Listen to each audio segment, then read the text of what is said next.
mine. We're taking America back, baby. Esto es para América. Los Estados Unidos es número uno. Lo estamos tomando otra vez de nuevo. We're taking America back, baby. I love it. If anybody knows what he said there in Spanish at the end, let me know. Let me know. All right. But that was actually from the official ICE account on X. So it had to be something good. So let me know. But unfortunately, we have to get into a tragic story to start off today's show. Well, I guess not start off today's show because we started off with a different clip. But you know what I'm saying. This next story I'm about to play for you is it's a tragic story, and it's angering. So prepare yourself.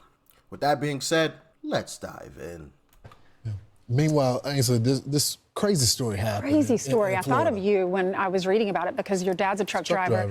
This guy's driving an 18-wheeler down on the Florida Turnpike, and he decides to do a U-turn, and he cuts in front of a family or some people that were in a minivan, traps the minivan underneath his 18-wheeler, and kills all three of the people inside that minivan. Turns out this guy, Lawrence, is here illegally. Yeah, he's illegally in the country. He crossed the border, the Mexican border, back in 2018. So that just tells you people from all over the world are going across the Mexican border. They're not now, but they were going across the border. And I thought this was parody and wasn't true, or some AI video. Because it's a video of it, and the guy shows zero emotion. Even when they get out at the crash site, no emotion, Brian. Yep, this is it. This individual is an illegal. This is a post from the site. Legal immigrant who was granted a commercial driver's license by the state of California. Huh. Yeah, and now 3 innocent people are dead. He has been arrested for vehicular homicide and has an ICE detainer. An ICE detainer has been issued. And the truck driver and the passenger with him did not sustain any injuries. 2 of those passengers in the minivan died on the scene, and then one was taken to the hospital, and he later died of his injuries. If you talk to the union that represents a lot of these truck drivers, or you just talk with rank and file, just go to your local truck stop and you talk to the truck drivers. They tell you this is a real issue. A lot of illegal people in the country are getting these licenses, and they don't know how to read the signs. They don't understand the rules and regulations. How do you get a license? Some states permit it.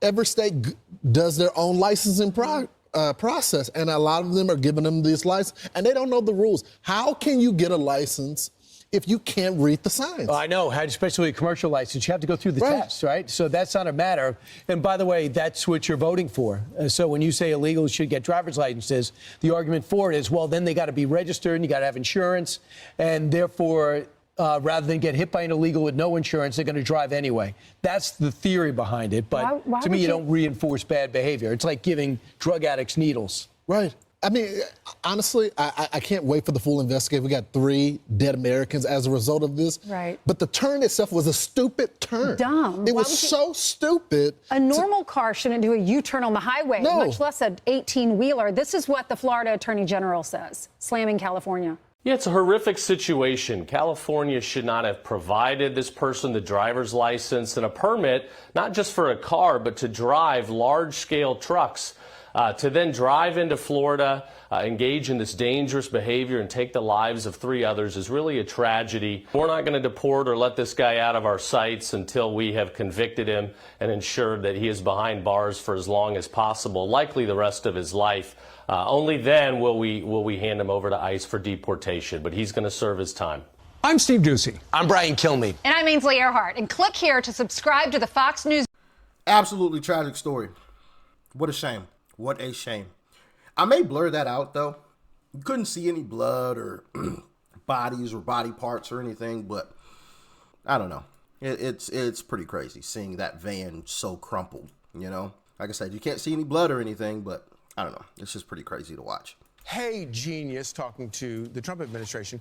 The federal government, Trump admin, already confirmed that this guy meets federal and state immigration requirements. You issued him a work permit as usual. The Trump administration is either lying or clueless. P.S. at Grok. who was the president in 2018. So this was all part of Gavin Newsom trying to pretend like he's a tough guy like Donald Trump because he doesn't have enough to do in his own state, like rebuilding neighborhoods that were burned to the ground by the wildfires. Tricia McLaughlin, DHS Assistant Secretary, responds and absolutely destroys him, saying false.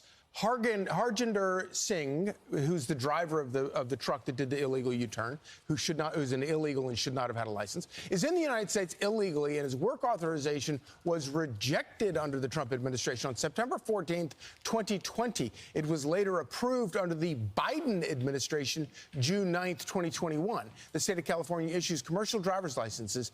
There is no national CDL. Sincerely, genius. Hey. Clapped back.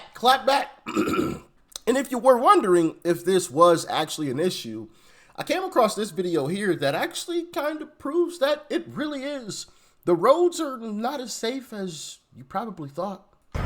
Please, I beg you, let me explain you about these Mexican tags in America. This tag, see the color? This is a Mexican national. He's supposed to come to America with a load from Mexico, drop it, and leave right back. They don't. They stay over here 6 months at a time and even longer. A lot of them just live here in America illegally, committing what is called cabotage. Go to Google and Google cabotage and you see what I mean. What these companies are doing to the trucking industry, putting thousands of my friends out of business. I lost 3 trucks over this competition. We can't compete because these people make very low wages. Look at this blue tag. See the blue tag on the bottom? That tag is for us Americans to be able to go to Mexico. And we don't, because we don't want to get killed down there or get kidnapped. So what happens is Mexicans, illegal nationals, come to America and use that tag here. Because the highway patrols don't know about these tags, what the meaning of it. Look, another Mexican tag. This truck, another one too, I bet you. Look, there it is, another blue tag.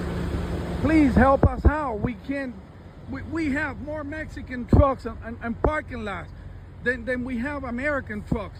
They're putting us out of business. They keep the rates really low, really low. Look, if I go over there, I bet you those are 2 Mexican nationals. Look, he looks Mexican already to me. And if I run the whole parking lot, you know, it will be that way. Please help us out. I'm over here in Louisiana on I-10. Help us out. Call your senator, your congressman. Tell them to stop B1 visa. Stop B1 visa from Mexico and Canada. Canada does the same thing. And they're putting us all out of business. All Americans, we can't deal with these. I mean, look at their trucks. They got brand new trucks versus our trucks. We drive junks, and these people from Mexico are driving brand new trucks. Well, you've seen it yourself right here. Now here it is. This guy's Mexican right here is filming me. Look, brand new trucks. They drive. It's what they do.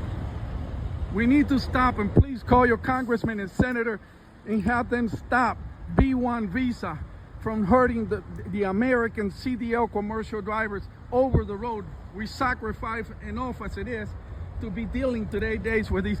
Joe Biden allowed this stuff. Joe Biden allowed this abuse with the trucking industry. So yeah, you had a parking lot full of trucks from Mexico. Pretty crazy, right? Absolutely wild. On American soil. A bunch of folks from Mexico in the trucking parking lot. But we got another tragic story, man.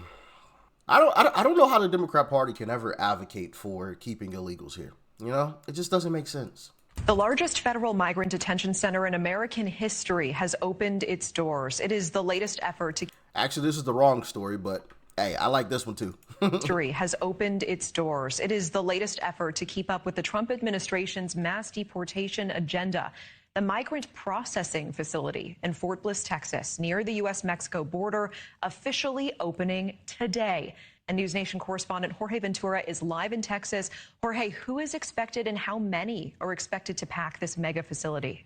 Well, Natasha, the Trump administration continues to expand their mass deportation operation, and now we are learning that Fort Bliss is set to open today as a ICE detention facility with up to 1,000 beds already ready to go. Now, what ICE says is this is part of a $1 billion project that will now reshape how migrants are detained and ultimately deported. That ICE facility opening today is part of a $1.2 billion Defense Department contract. This massive new detention complex will begin with 5,000 beds up to 2027. Now, inside that facility, detainees will have access to legal help, medical treatment areas, and recreational space amenities.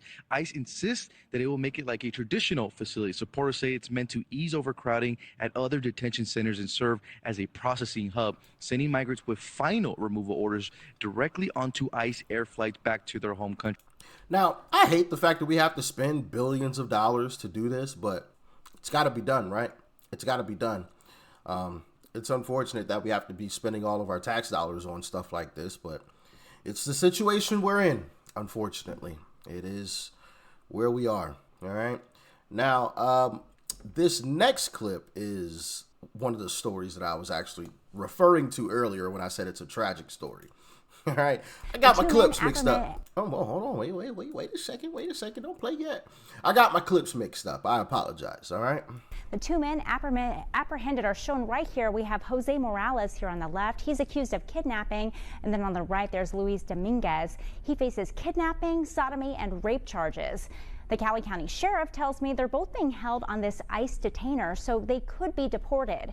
Our Kansas City police telling us the two are accused of taking a woman against her will from a casino in Newkirk, Oklahoma, so just right across that state line. The woman says that she was sexually assaulted by both those suspects, and they brought her to Ark City. Police followed up on a tip and went to South 6th Street. That's on the south side of town, and they were able to find the suspects and the victim. She was taken to the hospital for treatment. Wow. Kidnapped and RAPED.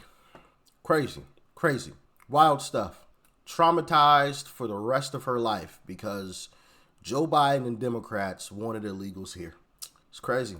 But if you don't believe that what Trump is doing is working, I have something else to say about that one. Check out this clip. I want to say this is California. Yeah, this is Los Angeles. Check out what it looks like now. This is actually so sad. I come down to LA to the wholesale district a lot for my business, and I had to come down today for something else, but it is dead. The stores are barely open, and it's so sad to see it like this. No, it's beautiful to see it like that. That means we're deporting folks, okay? That means people are being deported, and the ones who aren't being deported, they're in hiding. And you can only hide for so long because we got 3.5 more years of this, baby. 3.5 more years. But more people are making clips about this, man. LA seems to have been a city that was entirely full of illegals. Bullshit. Something is going on in downtown LA. There's no hope. What is going on? Packed with homeless people, and it's not going. Yeah, it used to be packed full. Look, nothing, buckets, not one soul. What did they do with them, though? No. Where are they? Oh, there's one over there somewhere. No. Bending down. What is that over there? Oh no, that's something else. No. Is that a person? Blocking it. That is a lady. Maybe all the homeless folks were illegals. And now they're in hiding too, because the streets are absolutely clear. Absolutely clear. Love to see it. Absolutely love to see it. Now I'm gonna end off this video, today's show, with this clip right here. Check it out. This is absolutely wild. Huntington Park, California, a working class community of over 50,000 people, now feels it has a bullseye on its back because of ramped up ICE raids. It's nearly 96% Latino, and as many as 45% of its residents are undocumented. So how has the community here responded to the ongoing raids? They're scared. Jonathan Sanabria sits on the city council. He also grew up here. We are a target for them because we know that they are stereotyping and they're racially profiling us, and they're targeting folks that look like me. Sanabria took us along Pacific Boulevard, Huntington Park's main commercial thoroughfare. The once vibrant city center has now become eerily quiet. Jose Lomeli is a longtime resident. I remember Pacific Boulevard was always packed, but since the raids have been going on, it's a ghost town. I don't even know how these places are surviving. The councilman showed us how business owners are trying to lure customers back into these stores. So here's a sign. There's people inside conducting business, but they now have their doors locked. They're saying, hey, knock so we can open the door, provide the services for you. ICE agents would need a warrant to enter. We see stores that are open, but they remain with the gates locked. So this is another way of the stores protecting themselves and their customers from unwanted interactions with ICE. A woman emerged from behind the gates. She runs this bridal shop. How is business? ¿Cómo ha estado el negocio estos días? Muy mal. Very bad. Very bad. Because the reality is that folks are scared of coming in, that folks are scared of being taken. Uno tiene que de alguna manera proteger a nuestros clientes también. So some folks that are coming, that the business owner is doing what they can to protect them. What is the overall impact on the economy here? It's very obvious that our sales tax numbers are going to be a lot lower than they were, which means it's going to be less money to provide services for our community. According to the latest CBS News poll, fewer people overall approve of the Trump administration's deportation program compared to earlier this year. But approval among Republicans continues to remain high. Many of them say immigrants who've entered the country illegally should be deported. Sanabria disagrees. When we look at a lot of different sectors of our economy, the reason we are able to keep it at a lower rate is because of undocumented workers. I think the community is seeing that we are behind them, and that's making them feel safer. A community trying to overcome the fear. Adam Yamaguchi. Hey, yo, ICE, I got a place for y'all to camp out at. Huntington Park, California. Half of the city is full of illegals. Made up of illegals. Half of an entire American city. And then you got these folks locking their doors. All right, cool. You want to lock your doors so the customer can come in there and shop? We'll just get them on the way out. They got to come back out. We'll just camp out right here. We got all day. We'll exchange shifts right here on the street, you know. If it's the end of my shift, I'm going to have my replacement come right here and we're going to exchange. Oh, man, these folks, bro. Go home. Go home. I don't care who you are or where you're from. And then, on top of this, you're in America and you're not even speaking English? Yeah, nah, you're getting deported. You are getting deported. That's just my humble opinion on it. But what's yours? Y'all let me know in the comments, man. And rest in peace to those lives lost in that truck driving incident. You know, the van hitting the truck, man, because that is absolutely tragic. Absolutely tragic. But y'all stay safe out here. Peace and love. I'm out.